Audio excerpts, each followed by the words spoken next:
Ravi Sharma woke up to what seemed like just another ordinary morning. The sky over Mumbai was clear, and the faint aroma of masala chai filled his modest apartment. Today was supposed to be a simple business trip to Chennai.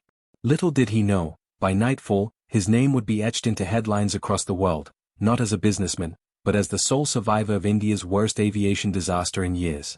Ravi had initially been scheduled to fly out the next day. A last-minute meeting rescheduled his flight to today's early morning service. The airline agent had randomly assigned him seat 11A, a window seat he normally avoided.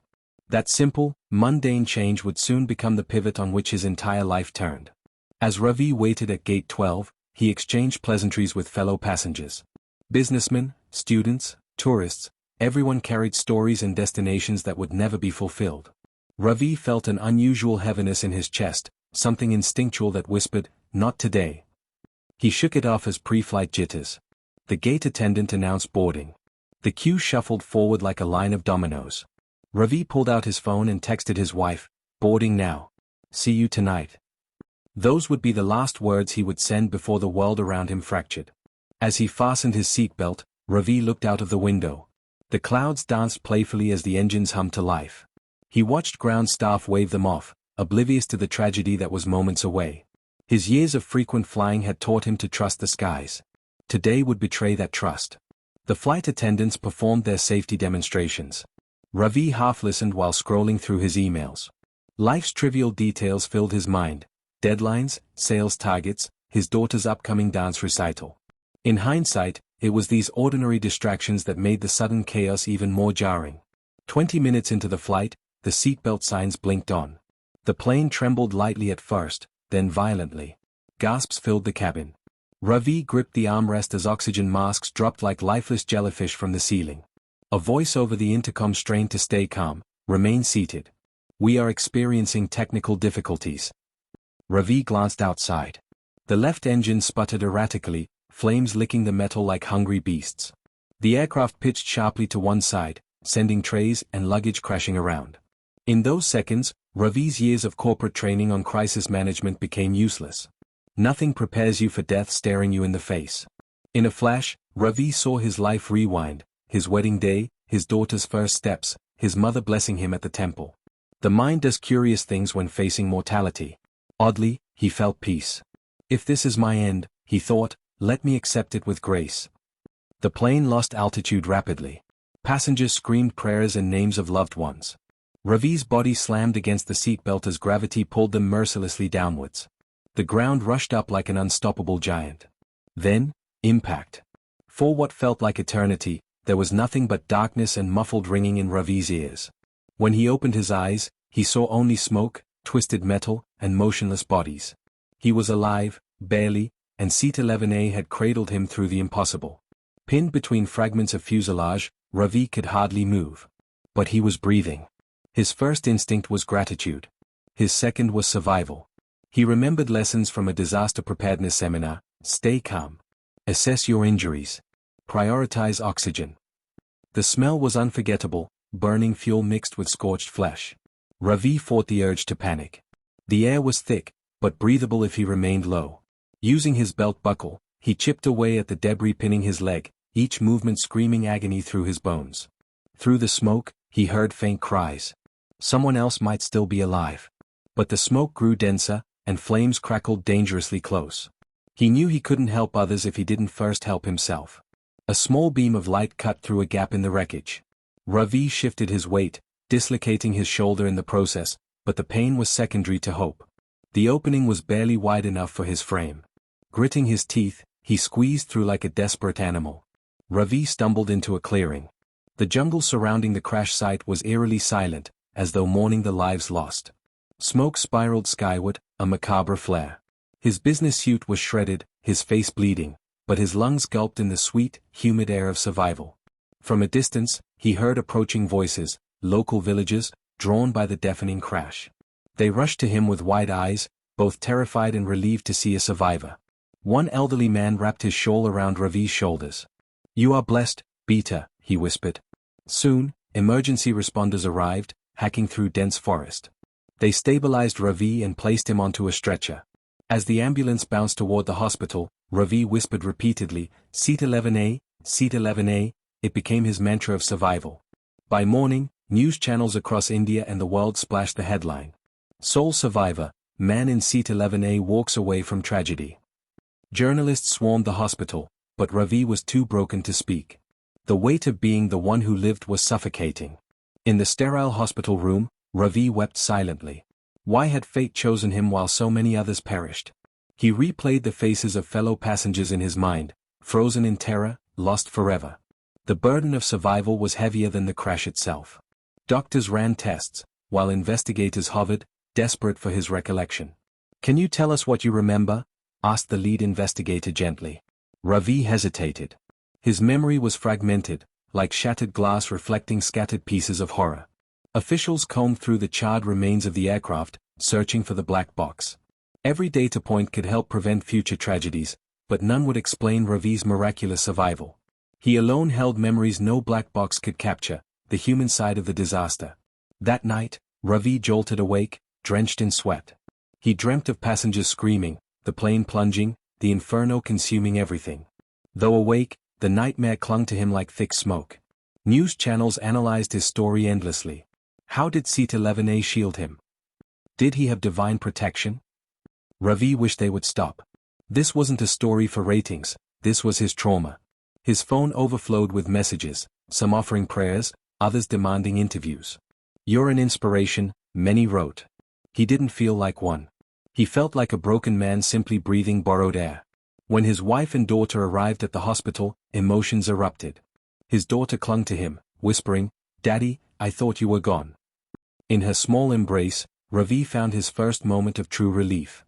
The airline organized a memorial for the victims. Ravi attended, sitting quietly among grieving families, unable to meet their eyes. He knew some blamed him for surviving while their loved ones didn't. A counselor was assigned to help him cope. "Survivor's guilt is normal, Ravi," she assured. "You don't control fate." But guilt, Ravi knew, wasn't logical. It simply existed, heavy, unrelenting. An elderly man approached after the memorial. "My son died in the crash," he said softly, "but you lived. Honor them by living well." Those words planted a seed that would one day grow into Ravi's redemption. The crash was caused by a rare bird strike during takeoff that crippled both engines. Mechanical failure sealed their fate. Seat 11A's position, just ahead of where the fuselage split, shielded him from the worst. A major news channel offered Ravi a large sum for an exclusive interview. For a moment, financial temptation danced in his mind. But he declined. He wasn't ready to turn his pain into profit. Weeks later, investigators invited Ravi to revisit the site to help reconstruct the sequence. Standing before the mangled wreckage, he trembled. Seat 11A's twisted frame was still identifiable, his metal cradle of survival. Therapy sessions peeled back layers of Ravi's emotional wounds. "Your survival gives you a second chance, not a debt," the therapist emphasized. But Ravi struggled to believe it. Sleep remained elusive. Each time his eyes closed, the crash replayed like a cruel movie reel. His wife held him through the tremors, whispering reassurances he barely heard. Months later, he was invited to speak at an aviation safety conference. Stepping onto the stage, his knees weakened. "I am not an aviation expert," he began, "but I know something about second chances." His speech went viral, drawing media praise. This time, Ravi felt no shame, only gratitude for the platform to honor the lives lost. "We owe it to them to make flights safer," he concluded. Ravi returned to work part-time, slowly easing back into professional life.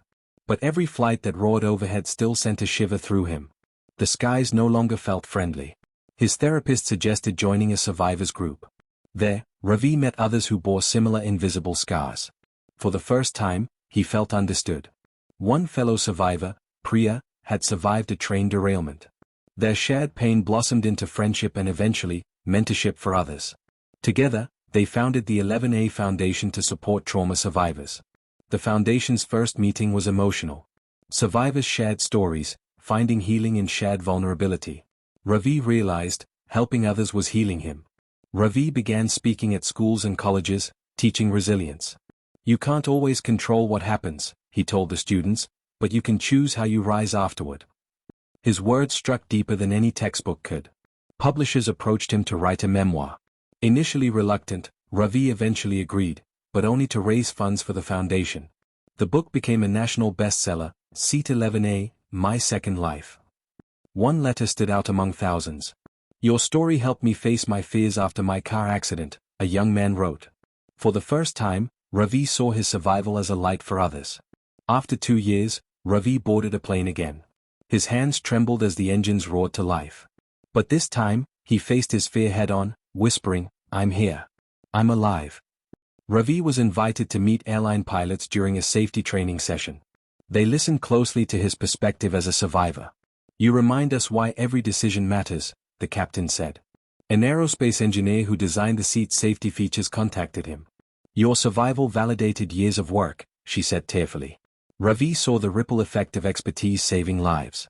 His daughter presented a school project titled My Dad, the Miracle Man. She beamed with pride, while Ravi fought back tears. Her innocent pride replaced some of his lingering guilt. Every year, Ravi led a memorial on the crash's anniversary. Families lit lanterns into the night sky, a symbol of remembrance and hope. "They are gone but never forgotten," he whispered. Ravi was invited to international panels on aviation safety, trauma recovery, and resilience. His voice carried not just his story, but countless unheard ones. "Tragedy changes you," he told world leaders, "but it doesn't have to break you." Years later, standing at an airfield, Ravi watched planes take off. The fear was gone, replaced by deep respect for both fate and those who worked to defy it.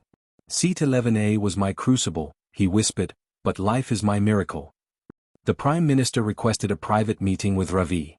"Your courage gives hope to millions," the leader said, shaking his hand firmly. Ravi simply replied, "I was lucky. But I want others to have better odds." Based partly on his input, new safety measures were implemented.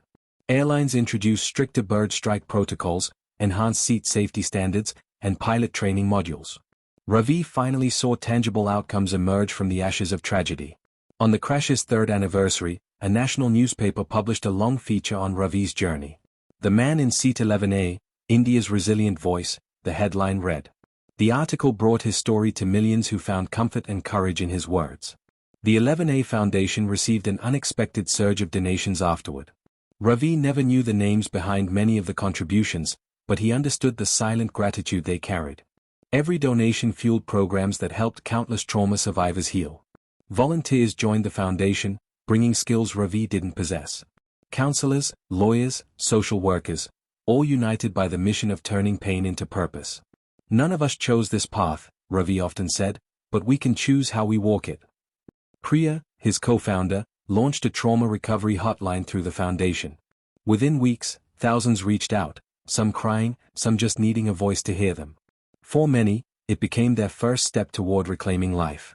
Ravi partnered with emergency responders to conduct trauma awareness workshops. "The first words spoken to survivors matter," he emphasized. First responders learned how to offer comfort without deepening emotional wounds. Aviation students eagerly gathered as Ravi walked into the lecture hall. "You're training to be guardians of the skies," he said, locking eyes with them. They absorbed every word, not from a textbook, but from a man who lived their worst-case scenario. Ravi introduced narrative therapy at the foundation, helping survivors reframe their trauma as chapters rather than defining endings. "We are not victims of our past," he taught, "but authors of our future." The impact was transformative. The World Health Organization invited Ravi to speak on global trauma recovery strategies. His keynote address received standing ovations. "Healing is not erasing pain," he concluded, "it's learning to live above its shadows." For the first time since the crash, Ravi took his family on a vacation abroad. The flight was turbulent, but he held his daughter's hand firmly.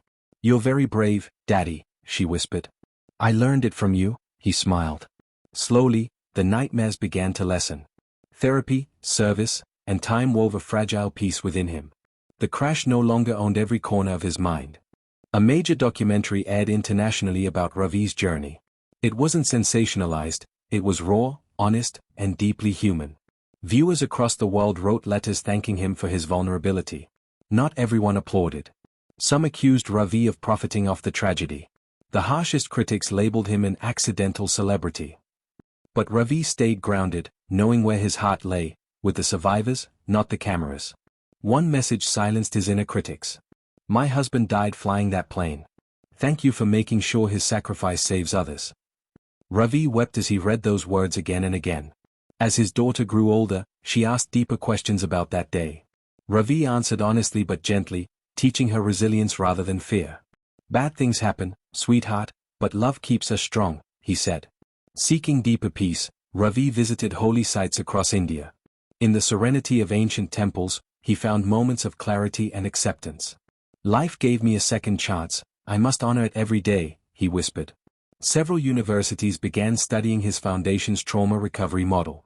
Professors praised its blend of clinical therapy and personal storytelling. We need more models like 11A, one psychologist declared.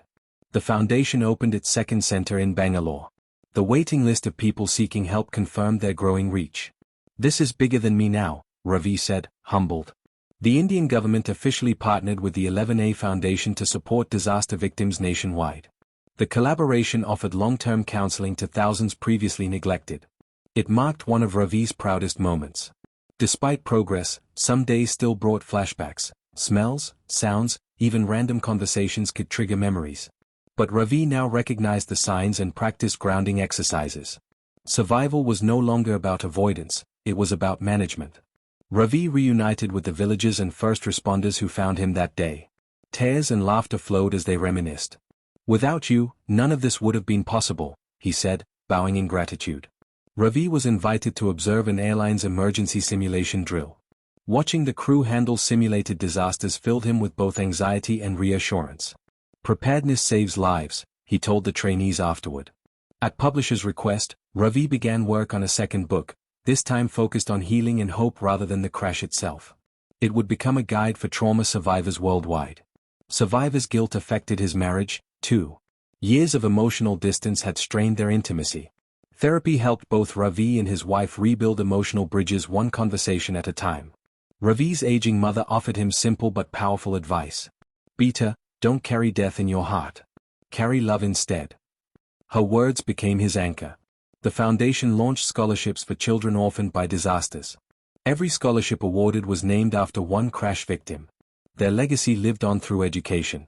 Invited to Kigali for a trauma summit, Ravi learned from survivors of genocide and war. Their stories gave him renewed humility.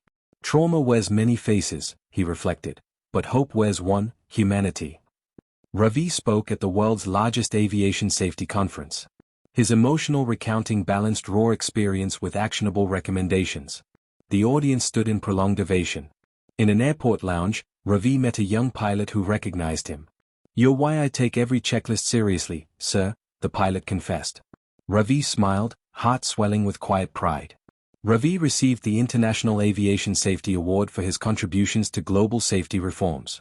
"I accept this in honor of the lives lost that day," he said, holding back tears. Years later, his daughter graduated with honors. As she received her diploma, she waved at him proudly. Ravi whispered, "I lived to see this moment. Seat 11A gave me this gift." One victim's widow visited Ravi privately. "For years, I blamed you for living," she confessed. "Now I thank you for what you've done." Both wept, releasing years of unspoken pain. His longtime therapist commended him. "You've turned tragedy into light, Ravi. That's rare." Ravi replied softly, "I had to, or the darkness would have consumed me." An aviation museum displayed the remains of Seat 11A as part of a safety exhibit.